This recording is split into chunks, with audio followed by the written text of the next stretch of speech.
아프로디테와 예수.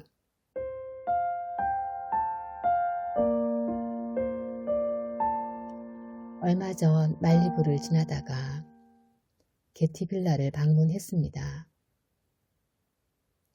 그리스 로마 유적에 남다른 관심이 있었던 폴 게티가 석유로 벌어들인 막대한 자금으로 세운 박물관인데 유적지와 같은 모양으로 정원을 만들고 그들의 허브 식물까지 심어 박물관은 입구부터 신비한 향기에 취해 있었습니다. 수많은 고대 그리스, 로마 예술작품이 전시되어 있었는데 그 중에서도 미의 상징이 된 아프로디테의 조각상이 눈길을 끌었습니다. 작은 아프로디테로부터 거대한 아프로디테까지 다양한 아프로디테의 조각상들이 전시되어 있어 당시 고대인들의 미에 대한 특별한 관심을 읽을 수 있었습니다. 오늘날에도 예외는 아니겠지요.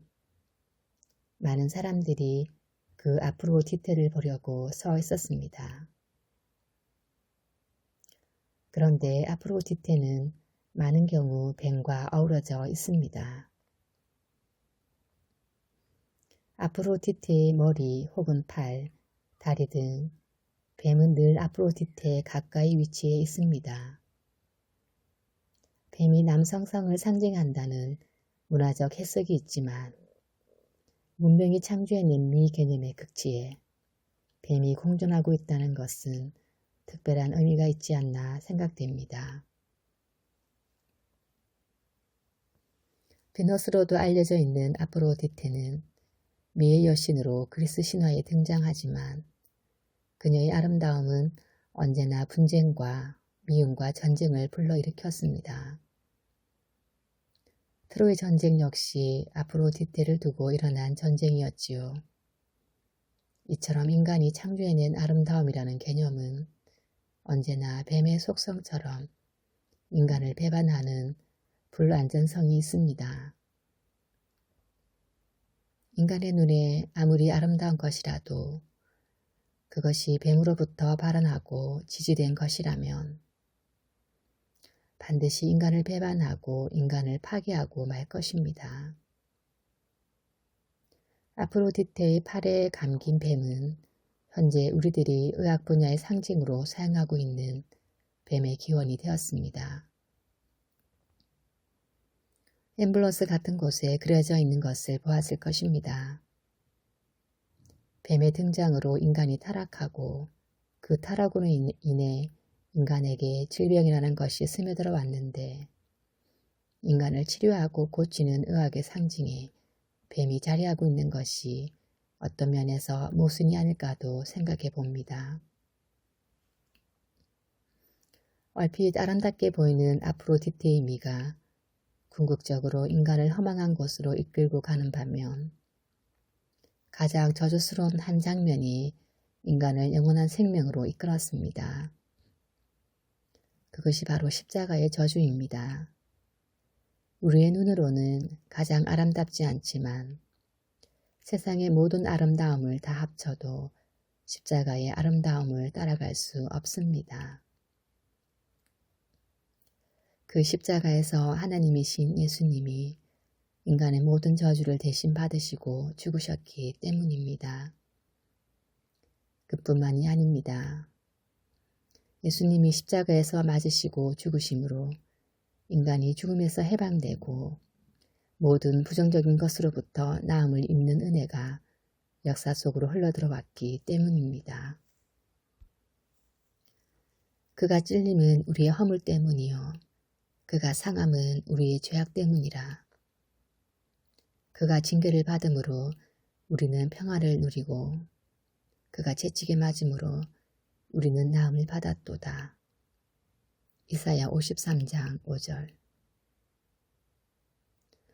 요한복음 3장 14절에서 15절은 예수님의 죽음을 뱀의 죽음과 연관시킵니다. 모세가 광야에서 뱀을 든 것 같이 인자도 들려야 하리라. 이는 그를 믿는 자마다 영생을 얻게 하려 하심이니라. 예수님이 십자가에 달려있는 모습은 뱀이 십자가에 달려있는 것과 같습니다. 그 순간만은 예수님께서 인간의 모든 죄를 모두 짊어지시어 뱀처럼 저주를 받으셨고, 예수님의 죽음은 뱀으로 상징되는 사탄의 패배를 선언하고 있기 때문입니다.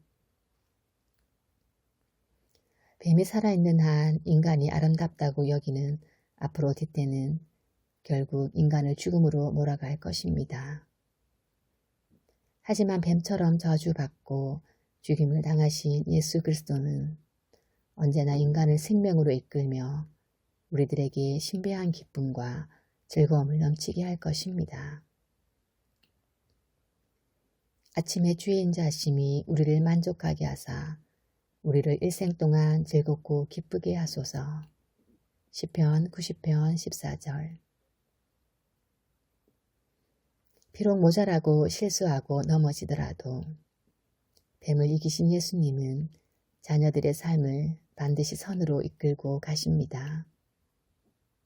광야에서 불순종한 이스라엘 민족이 여호와의 명령에 따라 매달아 올린 뱀을 볼 때 살아난 것처럼 인간의 아프로디테를 바라보지 않고 십자가에서 뱀처럼 죽임당하신 예수님의 아름다움을 바라볼 때 인간은 살아납니다.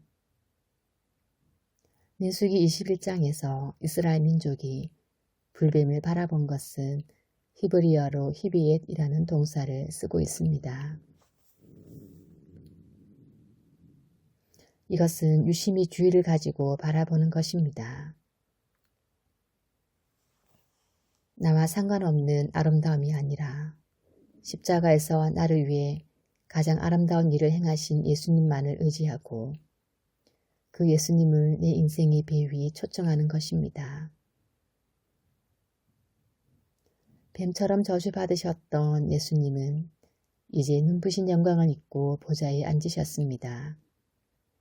그 빛나는 아름다움은 어떠한 예술 작품으로도 어떤 언어로도 표현해낼 수 없습니다.